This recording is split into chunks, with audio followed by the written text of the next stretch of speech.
Se você é como eu, que curte um jogo com uma pegada do fliperama dos anos 80, vamos falar hoje do Gyro Blade, uma homenagem ao Tiger Rally e Twin Cobra, que chegam ao Nintendo Switch depois de ter passado pela Steam. É um shmup legal e que pode ser um bom ponto de partida se você se sente intimidado com os jogos mais difíceis do gênero. Eu sou o PV dos Jogos Mofados e esse vídeo é uma colaboração com o Shmups BR do Felipe Gracioli. Se vocês ainda não conhecem os Jogos Mofados, deem uma passada no link na descrição do vídeo. Bora lá!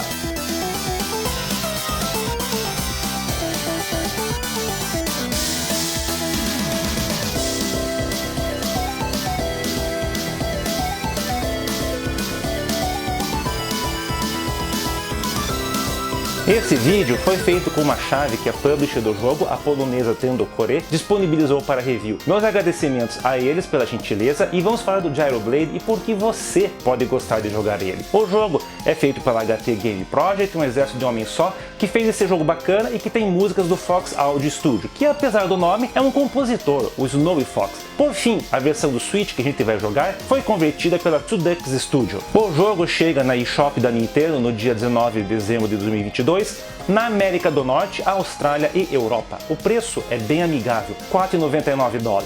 Se você tem conta na loja americana da Nintendo, já pode comprar esse jogo e se divertir depois de ver esse review. Para começar, por que você pode gostar desse jogo? Qualquer pessoa que curta Tiger Rally e Twin Cobra vai se sentir em casa. O jogo homenageia esses clássicos da Toaplan, colocando a gente no controle de um helicóptero que deve atravessar 8 fases com inimigos e chefões. Não tem muita história aqui, a exemplo do Tiger Rally, é simplesmente meter tiro nos inimigos e completar as fases. Até a sequência de decolagem do helicóptero lembra esses jogos, o que mostra o cuidado com os detalhes nessa homenagem. O helicóptero tem um tiro principal básico, que pode ser melhorado com power-ups. Como em Twin Cobra, os power-ups são deixados por helicópteros maiores que, quando destruídos, deixam uma cápsula que troca de cor de tempo em tempo.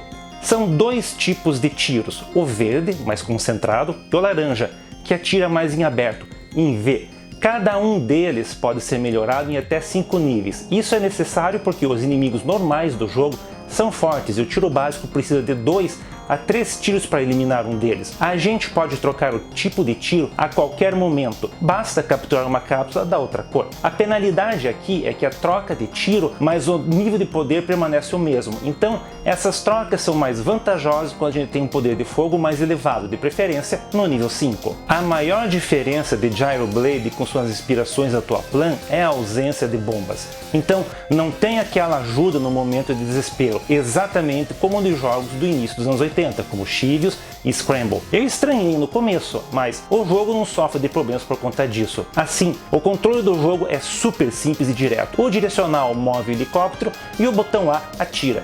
A colisão dos tiros é bem ajustada e os controles são bem responsivos. Em nenhum momento eu me senti punido porque o controle não respondeu aos comandos ou um tiro me acertou de forma suspeita. Tudo funciona como deveria. Isso ajuda para encarar as 4 dificuldades do jogo: Easy, Normal, Hard e Classic. Mas não espere detonar o jogo no Easy logo na primeira partida. Alguns inimigos têm ataques mais ágeis e exigem uma certa experiência com eles para passar pelas fases. A dificuldade é bem balanceada. O modo Easy é fácil o bastante para se dominar e a dificuldade Classic vai dar aquele desafio maior para os veteranos do shmup. A maior diferença entre as dificuldades é a velocidade dos tiros dos inimigos e a sua agressividade.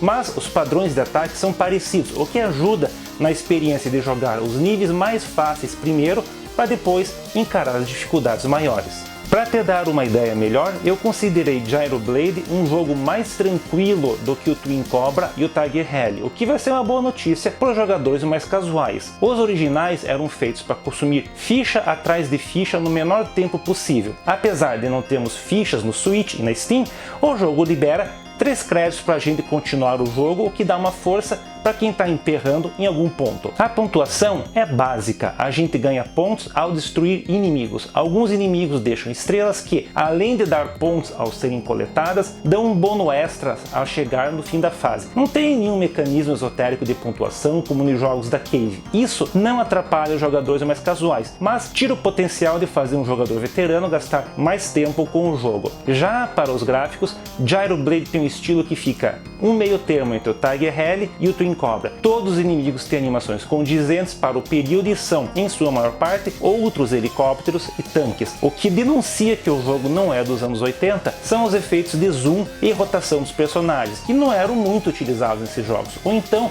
as partículas deixadas pela fumaça dos mísseis e explosão dos chefes. Pequenos detalhes para satisfazer o público de hoje, mas que não era exatamente assim na época. Um ponto positivo para o Gyro Blade é que o jogo se adapta bem ao Switch Lite. Normalmente os jogos táteis são melhores quando a gente joga eles com a tela rotacionada, o que não funciona bem no Switch Lite, já que não tem como jogar com a tela rotacionada nele. Já em Gyro Blade, os tiros e inimigos têm um tamanho bom e fica bem claro de ver mesmo na tela pequena do Switch Lite. Ponto pro Gyro Blade. Os menus são bem espartanos. As opções têm só o volume da música e efeitos, e a dificuldade é escolhida quando começamos o jogo. A gente não compra jogo para ver menu, mas podia ter um helicóptero animado, alguma outra coisa na tela de abertura. O jogo é na vertical, com a tela no formato tátil, como um monitor de tubo rotacionado em muitos jogos da época.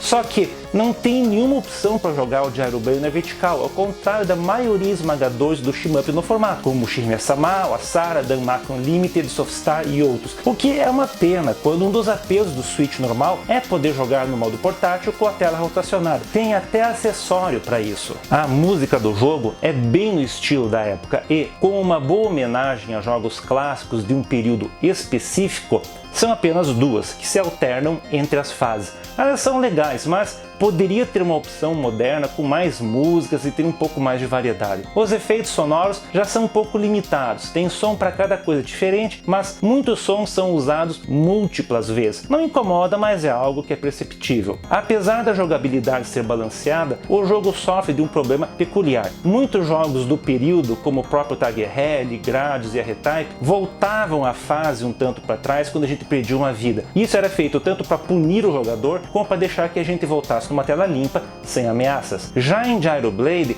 a ação não para, o nosso helicóptero volta logo após explodir, como nos jogos da Cave. Só que os inimigos e tiros continuam todos na tela. No tempo que saímos da tela, os inimigos continuam atirando e o tempo de invulnerabilidade é muito curto quando a gente volta. Então pode acontecer da gente perder uma vida e ver mais uma ou duas irem embora porque simplesmente não tem como se recuperar e limpar um tanto da tela para a gente respirar. Nisso, o jogo podia ter aprendido com os jogos da Cave, que eliminam todos os tiros da tela quando o jogador morre e só volta a atirar depois de passar o período de invulnerabilidade. Essa é a minha maior reclamação com o Gyro Blade. O resto que eu falei, como músicas, não ter bomba, etc., é tudo estilo e não impacta a diversão do jogo. Já esse problema de perder uma via no momento intenso do jogo pode e afeta a nossa diversão. Para fechar a análise, vamos ao que tem de legal. Controles precisos, dificuldade bem balanceada e produção que imita um jogo dos anos 80, com gráficos e músicas que são legais e apropriados para a época que eles representam. O preço é bacana e ajuda para comprar um jogo que vai te entreter um fim de semana para dominar as dificuldades mais baixas. De ruim, tem o problema de que morrer em certas partes pode te tirar mais uma ou duas vidas. Isso é bastante frustrante e ainda não deixou eu fazer o 1cc no Gyro Blade. Problemas menores podem incomodar você é a ausência de um modo tátil e a falta de longevidade do jogo por não ter nenhum mecanismo de pontuação mais elaborado. Minha nota final é um 7, o jogo diverte dentro do proposto e entrega uma experiência sólida que dá uma chance para os mais novatos e oferece um desafio razoável para os mais experientes. O preço é o padrão dos lançamentos independentes de menor valor e não vai causar nenhum estrago na carteira. Vai bem como substituto de um jogo que a gente alugava para se divertir um fim de semana ou dois, além de matar as saudades dos jogos dos anos 80. Curtiu esse vídeo? Deixa o seu joinha e, se você ainda não assina o Shmups BR, assine o canal e clique no sininho para receber notificações. Se algum amigo teu gosta de jogo e navinha, recomende esse vídeo. Também não deixe de visitar o meu canal, os Jogos Mofados. Veja o link na descrição do vídeo. Tem mais fliperama, MSX e nostalgia dos anos 80 e 90 para você lá. Mais uma vez, o agradecimento a Tendo Core por compartilhar a chave do jogo e meu muito obrigado a você que assistiu o vídeo até aqui. Um grande abraço e até a próxima!